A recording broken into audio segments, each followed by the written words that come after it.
So let's talk verbal skills. Are you guys ready? Attitude and feelings are communicated through your voice. Just your attitude. See, everything comes together. So we talk about gestures and facial expression. So now what's a different energy we're going to put out? What's a different tone we're going to put out? Vibration, right? There's always a vibration that comes out that people connect with. So what are we going to connect with verbal skills? Verbal skills, vocal energy. Anyone? What would vocal energy be? Volume. Pitch, right? We'll talk about pitch. But energy, right? Bringing it up. Good morning, everyone. Right? There's an energy to you. Good morning, everyone. Or good morning, everyone. Right? Depends on who you are. You know, if you're the owner of the company and you just want to be like, you know, I want everybody to hang out. Good morning, everyone. I got some good news, I got some bad news, you know, whatever it might be. But it's the energy you put out. So how is your audience? Who are you connecting with? People always used to tell me to watch Steve Jobs, right? How great he worked an audience. Then one day I said, I could work that audience if I was Steve Jobs. And people said, why? I said, because he's talking to Apple employees. If I come out and say, guess what? We're coming out with the iPhone and the stock is going to go through the roof, I'd have you clapping too.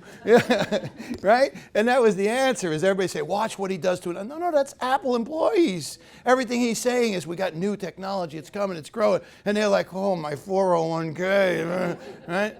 So that's what it is. So he always won over his audience by telling them what they were going to get. Vocal energy, get it out there, thrust it out there. What is the best way to know if your voice is powerful enough? Yes, very good. Make sure that the person all the way in the back can hear you. That's the only person that needs to hear you, is when you show up, have someone, if it's going to be you, if you're going to take care of the room and you're going to own the room, make sure you own everything about the room. So you're going to look and you're going to see who's in the back and say, hey, excuse me, can you hear me okay? Right? It sounds very odd, right? You're going to say, can you hear me okay? Do that, because that's the only person who needs to hear you. Everyone else will, coming from this way forward. So make sure you know that. It's up to you. You don't want somebody throughout your talk going, you know, I really couldn't hear you. So think about it. That's what you have to do. Project your voice. Project your voice. That's what you have to do. Vocal pitch. What is the pitch of your voice? Find out. What is your voice? Find it. What is it? You don't want shrilly voice like, you know, you can't. You got to find out what it is. Your audience has to be able to listen to you. So discover your voice. If your voice is very low, you have to bring it up. You have to. People need to hear you. They need to connect with you. Find out what your voice is like. Now, if you have a low voice, great secret. Are you ready for this? How do you get over having a low voice? Microphone. Yeah. There you go. So if you have a low voice, never go in without a mic. I have a microphone in my car everywhere I go. All right, jargon. Does anybody know what jargon is? Yeah, words that people don't understand about you or your product or whatever it might be. Don't use words that no one else would know. Usually what most people do is industry specific. Now, if you're talking to a group CPAs and you start talking about the newest tax code and stuff like that, if they don't know it, they should, and it's okay. But make sure you know who you're talking to. And this is another thing we'll talk about. Make sure you know your audience. One of the best things you can do ever wherever you go is know your audience. There's many ways to do it. You could actually go and ask who's going to be in attendance. If you really want to take the time, you can go on LinkedIn, find a little bit about them. What do they do? What do they think? How do they act? If you really want to get down to it, know your audience. Most times when somebody hires you, they know who the audience is going to be. So I usually take about a half hour on the phone and I interview the person who hired me. What are their expectations? What are you looking for? What are your people needs? You know, so now, because me, I don't like to get evaluations at the end. I don't know about you. I don't like evaluations. I never did. I hated report cards. They really didn't show what I was worth, my report card, because it really wasn't. You know, so when I look at it now, the evaluation now, I just want to know up front, what are your expectations, and I'm going to deliver that. And that's all I do. So really, when you think about it, that's all you want to do. If you connect with someone who hires you to come in, ask them what their expectations are and meet them or exceed them. And that's all. You wouldn't even need an evaluation at the end. Jargon, filler words. There you go. Some filler words, anyone? Everybody's favorite. Like is big, you know, right? So is used.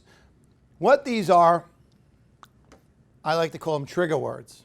Now you can come up with better trigger words. What happens is most people don't know how to transition. So they always think that there has to be a sound in between. We went to an event, Nicole and I. Never sit with Nicole and I if you're speaking or ask us to evaluate you.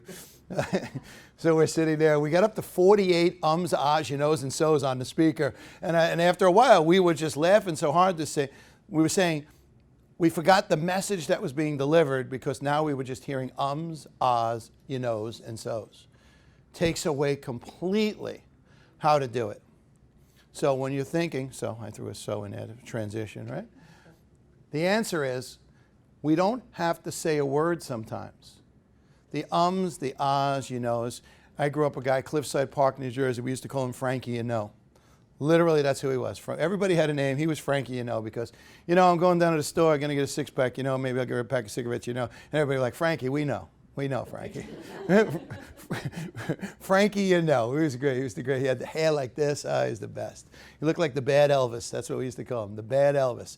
So, filler words. How do we get rid of them? The ums, the ahs, the you knows, the so's. Anyone? How do we get rid of them?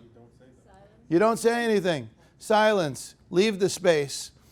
Instead of saying, I went to the store and I bought some cookies, you just say, I went to the store, I bought some cookies. Slow yourself down. Have a conversation. Recognize it. Once you start to do this and you come up here, you'll start to hear yourself say, you know, so you'll see it, you'll hear it. And it really starts to become something that you'll get rid of. You'll recognize it.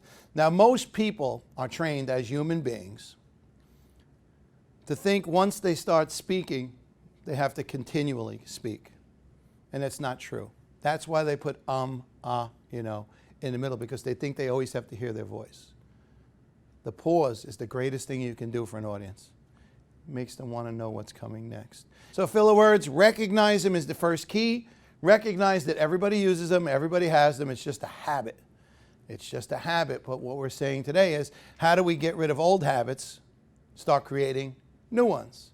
Filler words, remember, get rid of them. Pauses, the most powerful thing you can do. What you're about to hear is going to be profound. Right? You know why? You know why the pause is so powerful? Because people get nervous. They start to wonder what's going on. What happened? Right? Now you have their attention. The pause. I literally, just by stopping and just say, you know, I was going down the road. And there was a car. Right? Everybody's like, well, what happened? You were going down the road. The pause is so powerful. And the great speakers will always pause, make you wait, put you on the edge of your seat. What's coming next? Don't be afraid of silence.